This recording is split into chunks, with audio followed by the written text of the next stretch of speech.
In Parshas Baloischa, the Torah says, "Vo'ish Moshe anav miyod mikol adam asher al pnei adama."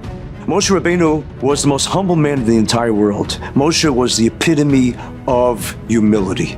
How did he attain being the most humble man on earth? When he was described as the Adon HaNeviim, the greatest prophet to ever live. When he's described as Peh al Peh Adaber Boy, the only human being, the only mortal that ever spoke mouth to mouth with God.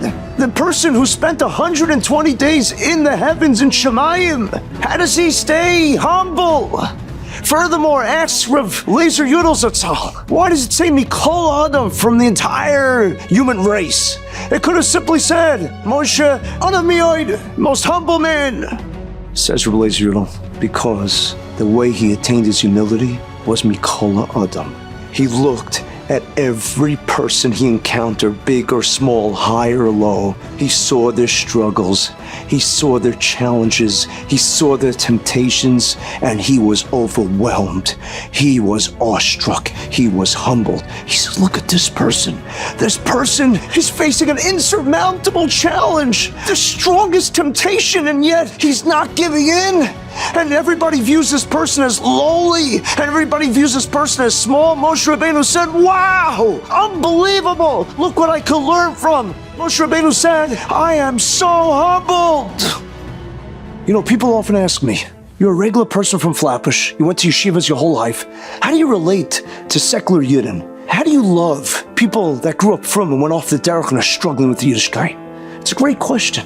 But I gotta tell you, last week a fellow came to BGX, secular guy, who told me that he gave up his favorite foods, lobster and pork. Now we think lobster and pork, to these people it's delicious. It's like me giving up chont and kugel. How could I ever give up chont and kugel? I looked at him and I said, I'm humbled. I'm awestruck. What about the guy who grew up from, who struggles tremendously, told me, I'm not going to the conference. I said, why are you not going to the conference? It's a conference of the year. He says, because they don't dress sneers, they dress immodestly there. I don't want the challenge. I looked at him and I said, you know, people look at this guy and they think that he's just a nobody, a nothing. He's godless. He's great. Well, who am I? Moshe Rabbeinu looked Mikol Adam. It means he looked at the entire humanity from the beginning of time to the end of time. He saw a generation, our generation, that faces the greatest struggles and challenges ever. And he looked at us and he said, wow, they're able to persevere. They're able to conquer. He looked at us and he was humbled. Every time you face a challenge and a struggle, know that Moshe Rabbeinu is looking at you. When you say Vayimaen, when you refuse, you are godless. You are greatness. And Moshe Rabbeinu, V'ish Moshe Adam Miyod Mikol Adam. Moshe Rabbeinu is looking at you and he says, I'm humbled. I'm amazed. That's what you could pull off. That's what you could accomplish. Even little us, even puny us, we could do it.